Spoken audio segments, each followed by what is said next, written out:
Sofia, você me dá licença que eu vou aparecer. Vá! Eu, hein? Sofia, dá licença. Oi! Oi, bom dia. Sextou. Bom dia. Sextou.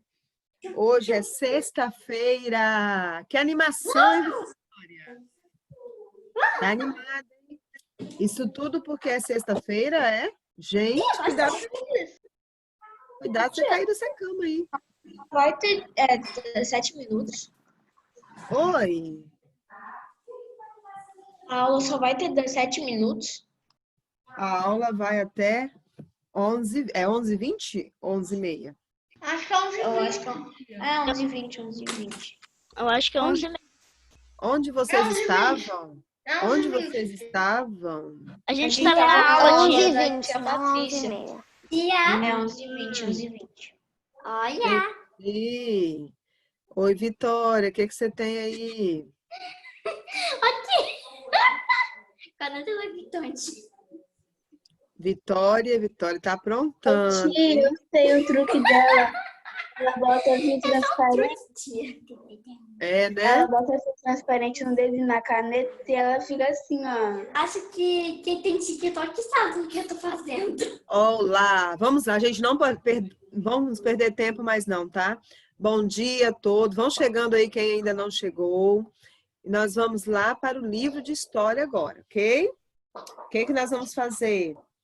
Continuar as leituras e as interpretações dos textos, porque na aula passada nós fizemos as apresentações dos textinhos que vocês fizeram, não foi isso? Então, hoje, nós vamos dar continuidade às interpretações dos textos, ok? Quem está comigo? Hã?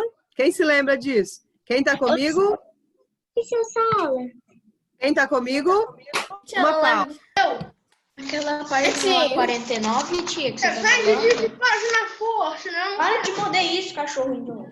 Página 55 nós paramos, tá, pessoal? Nós fizemos até a página 54. Foi até o texto, tia. Semana passada nós fizemos até 54, ok, ó. 56, Tia, vamos enrolar nós, gente, não tem muito tia, é que eu queria apresentar o meu negócio da página 42 no meu desenho. Pessoal, hoje não dá tempo para apresentações, tá bom? Porque nós temos que seguir aqui nas páginas que nós paramos. Aí, em outra aula que tiver um tempinho, porque essa aula já chegou com um tempo mais reduzido aqui para mim. Vamos lá. Tia, eu tô muito... Não, eu acho que eu queria mostrar só o desenho mesmo. Quem é que tá falando? É o Davi Rui. Eu queria mostrar só o Olha aí, desenho. Davi Rui. Só um minutinho, Davi. Você tá sem vídeo, Davi. Cadê, Davi, seu vídeo? Ok, espera aí um pouquinho. gente, não tem muito tempo.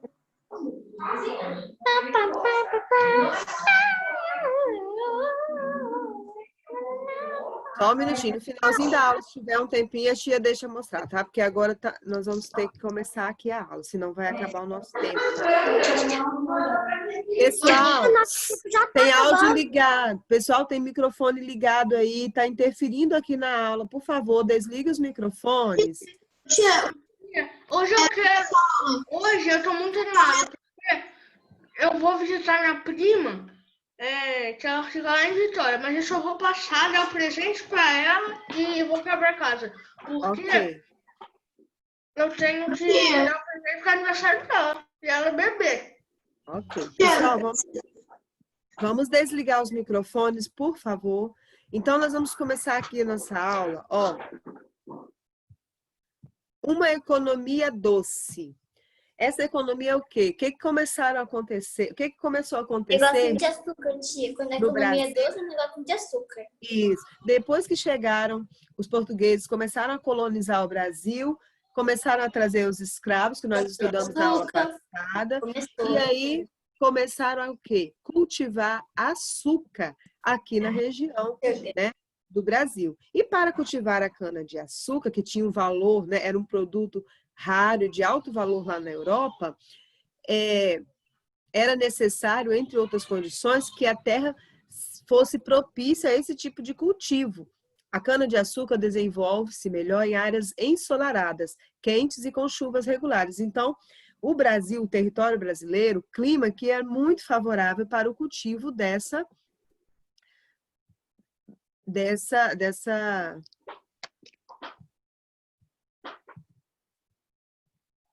raridade para eles, né, que é a cana-de-açúcar, né? Hoje, para a gente é muito comum, não é?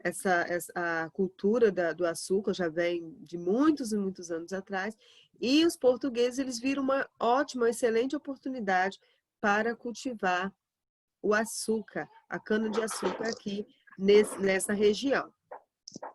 Aí os portugueses resolveram plantar cana-de-açúcar, onde hoje é a Bahia e em Pernambuco, ok? A princípio.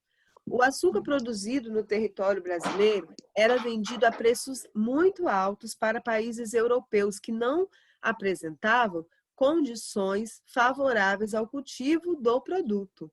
A cana-de-açúcar era plantada em latifúndios, ou seja, em grandes extensões de terra.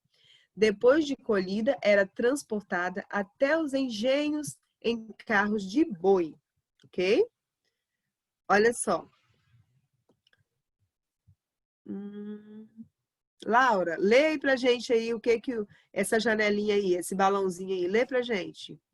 Devido à importância da produção da cana-de-açúcar para os portugueses no século XVI, é por sua posição estratégica,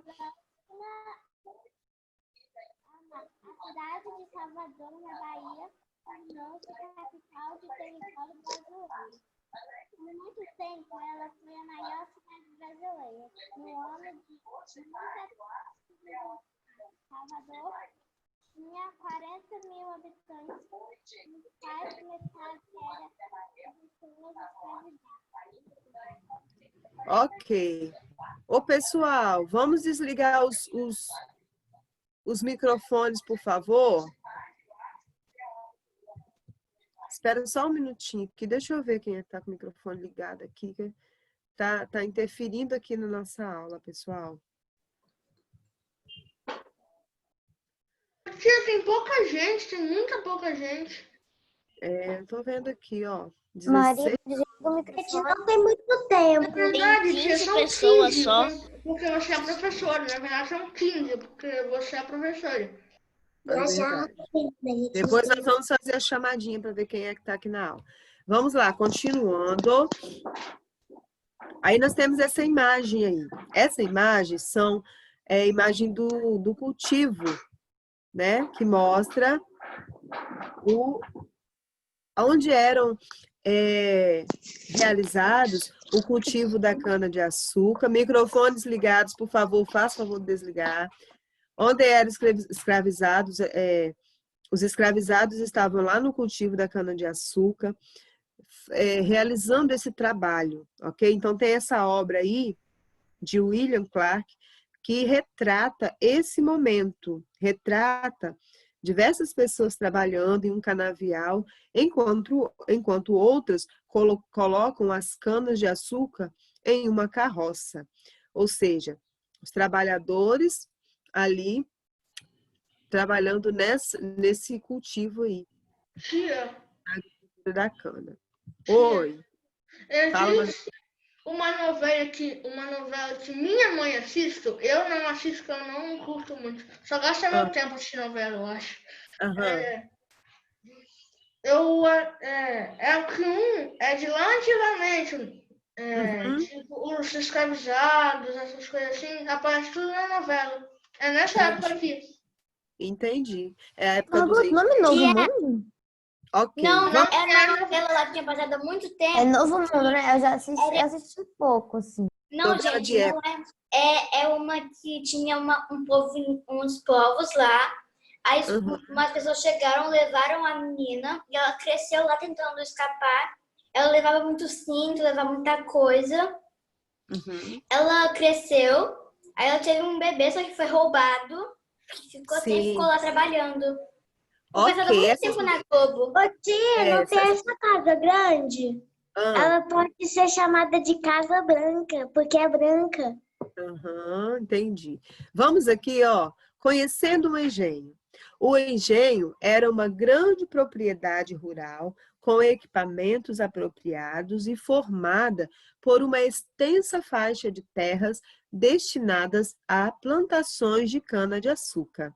O dono da propriedade era conhecido como senhor de engenho. Ele morava com os familiares na casa grande e tinha autoridade sobre tudo que estava dentro da sua propriedade. Terra, os animais e, sobre todo, sua família, os escravos e trabalhadores livres. Então, aqui nesse casarão, era onde moravam os donos das terras, senhores dos engenhos, ok? Por isso que a casa era a casa grande. Aí, depois era dividida as propriedades. Aí tinha aqui, ó, a senzala. Lá tinha uma capelinha, porque os lugares eram distantes. Então, eram por regiões que eles se reuniam para fazer seus encontros, né, religiosos, enfim, seguir sua tradição. Era na própria terra deles, na propriedade deles, por causa das localidades que eram mais distantes. Então, tinha a casa grande dos donos. Aqui, olha o formato da senzala. Aqui era onde ficavam e dormiam os escravos. E a casa da moenda, onde eles traziam, né,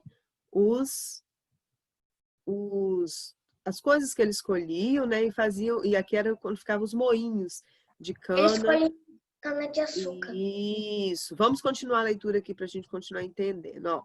Já os africanos escravizados viviam nas senzalas, lugares simples, com esteiras e redes que serviam para eles dormirem. Os trabalhadores livres também moravam nos engenhos. Eram pessoas que recebiam salário para prestação de serviços especializados. Normalmente, supervisionavam a qualidade da produção de açúcar e fiscalizavam o trabalho dos escravizados. Então, os escravos tinham os trabalhadores livres, que não eram escravos, que recebiam para fiscalizar o trabalho do escravo. No engenho, criava-se gado, que servia para mover o maquinário e para o transporte do açúcar. E plantava-se também na roça alimentos para o dia a dia. Existia ainda a capela, onde eram realizadas as missas e outras celebrações. Então, aqui deu para ver, né, dá para entender mais ou menos. E aqui, onde era o canavial, onde eles faziam as colheitas, ok? Vamos lá. Oi. Eu não sei se você percebeu, mas tem dois caras de preto segurando segurando uma arma. Aonde? Um atrás da árvore e outro do lado das três casas. Ah, sim. Pois é, eram essas pessoas que eram responsáveis em fiscalizar, vigiar mesmo o trabalho dos escravos para ver se eles estavam fazendo tudo certinho ou se eles estavam, talvez, deixando de cumprir com as suas tarefas. Então, quando eles deixavam de cumprir, ou talvez eles estavam passando mal, doentes, alguma coisa assim, que não conseguiam se desenvolver bem nas tarefas, eles eram corrigidos, eles eram maltratados, tá?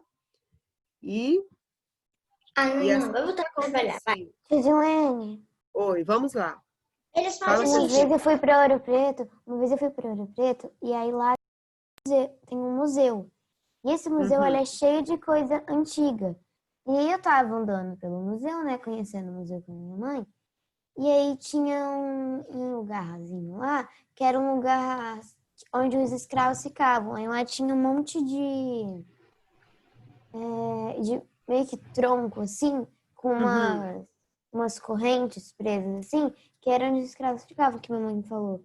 E tinha também um monte de chicote lá. E tinha outra área que era... Eu acho que era uma senzala por ali. Porque ela era cheio de meio que umas cadeias, assim. Aí era um monte de prisãozinha, assim, separada. E aí no meio Entendi. tinha um espação aberto, assim. Então existiram, gente, esses lugares de verdade.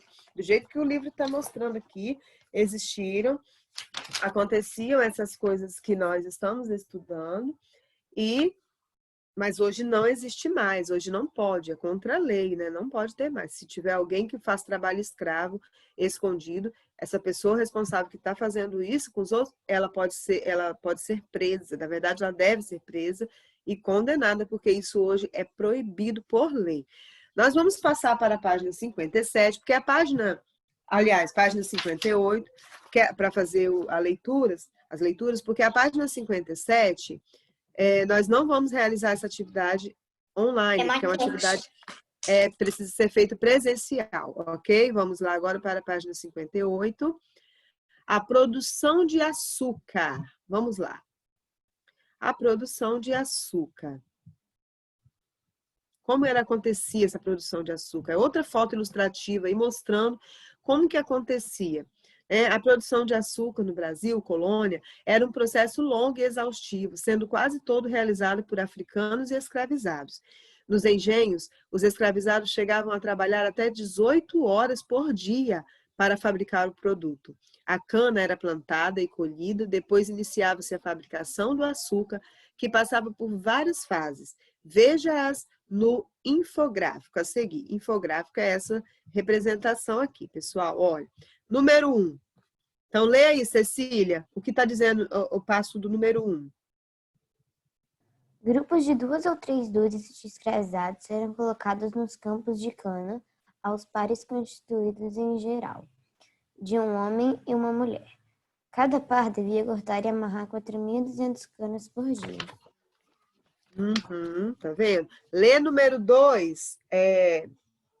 Theo tá aí? Tia, tá viajando. Ah, tá. Lê número 2, o Gustavo Becker. Tá, tia. Número 2. As canas eram postas nos carros de boi, geralmente conduzidos por crianças ou escravizados mais velhos, ou eram carregadas em barcos que as levam até o engenho. Até crianças trabalhavam, vocês viram aí, pessoal? Até os escravos, crianças, eles eram obrigados a trabalhar nesses engenhos aí, nessa produção da cana. Número 3. cabeça mesmo. Número 3, Clara. Lê aí, Clara, número 3. Clarinha tá aí? Ô tia, deixa eu só pegar, porque eu acabei de entrar na aula. Então deixa eu pedir outro para ler, depois você lê mais na frente, tá bom? Enquanto você se organiza aí. Daniel Carlos, leia pra gente número 3. Número 3. Nos engenhos, as mulheres passavam as canas através dos rolos da prensa, que extraíam a garapa. Garapa é aquele caldo grosso que é retirado da cana para extrair depois o açúcar, tá bom, gente? Seu nome é garapa. Qual é a página? Página 58 e 59. 58 e 59, o infográfico. Continua, Daniel. Esta era transferida para uma série de caldeiras de cobre, onde era fervida, peneirada e purificada, dependendo do fundamentalmente da habilidade e da experiência do mestre do açúcar e dos homens que cuidavam do caldeirão. Muito bem. Caio tá por aí ou Caio também viajou? Ele viajou também, tia. Também. Benjamin. Leia as 4. Benjamin, leia 4, por favor. Depois eu falo, claro. Benjamin, leia 4. Depois de esfriar, o xarope de cana era despejado em formas, que eram colocadas em prateleiras na casa de purgar. Lá, sob a direção do purgador, as mulheres preparavam os potes de açúcar para drenar os melaços, que poderiam ser reprocessados para produzir açúcar de qualidade inferior ou destilados para a fabricação de cachaça. 5, Clara. O açúcar que restava na forma cristalizada, depois de 2 meses, era desenformado e colocado para secar em uma grande plataforma elevada, sob a suspensão de 2 escravizadas. Supervisão de 2 escravizadas. O açúcar branco de melhor qualidade era separado no mais escuro. Ok. 5, 6. Sofia, leia 6.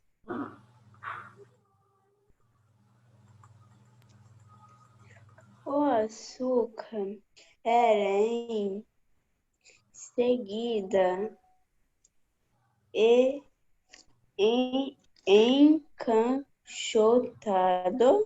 encaixotado sobre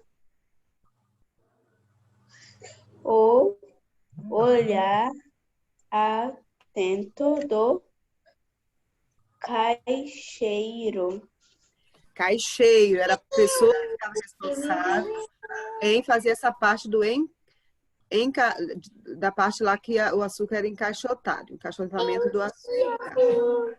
7, Milena. Quem pediu eu?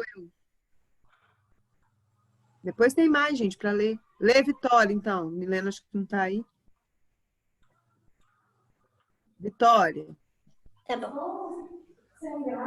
As caixas eram depois transportadas por barcos ou carroças para o porto marítimo mais próximo. Marítimo mais próximo. Ok. Então, esse aí, pessoal, foi o processo. Depois eu vou ver quem tá aí, gente, porque como estou compartilhando aqui, eu não estou vendo todo mundo ao mesmo tempo agora, tá? Depois vou dar mais uma olhadinha. Esse aqui é o processo de produção de açúcar. Então, depois que era retirado lá as canas dos canaviais, elas passavam por esse processo até chegar na parte de comercialização mesmo, que sairia daqui pronto para comercializar, ok? Vamos seguir? Vamos seguir, hein? Temos tempo ainda, vamos seguir. Deixa eu ver se dá tempo aqui. Eu coloquei até 59. Mas eu acho que dá tempo.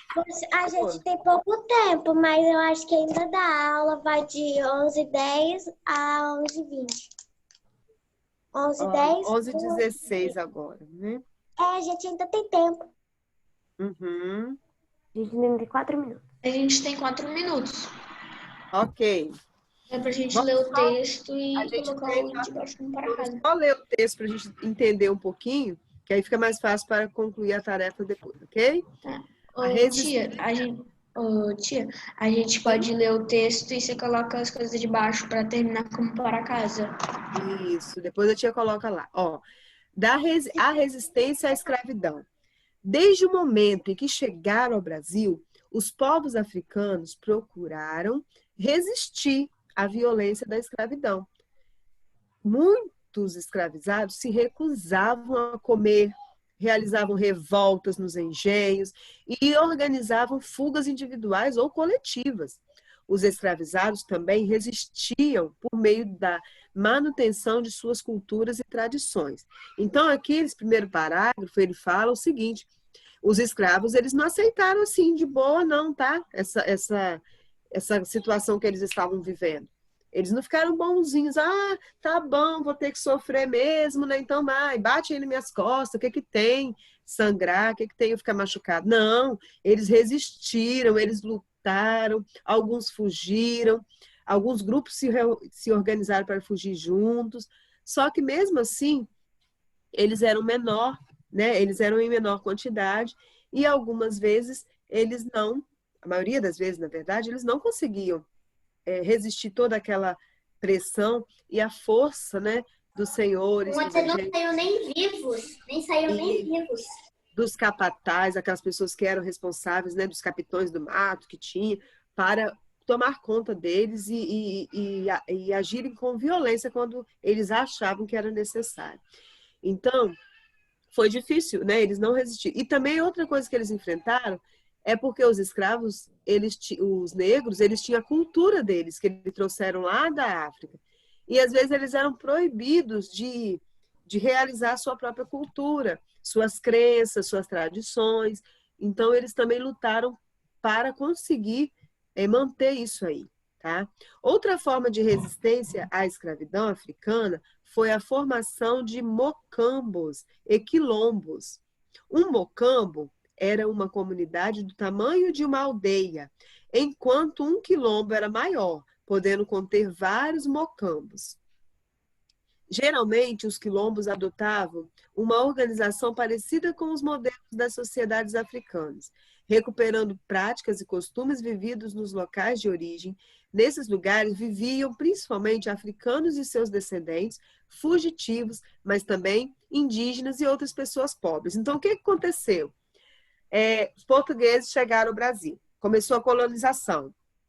Aí, igual a gente falou, houve conflitos, isso não foi pacificamente, de boa, sabe?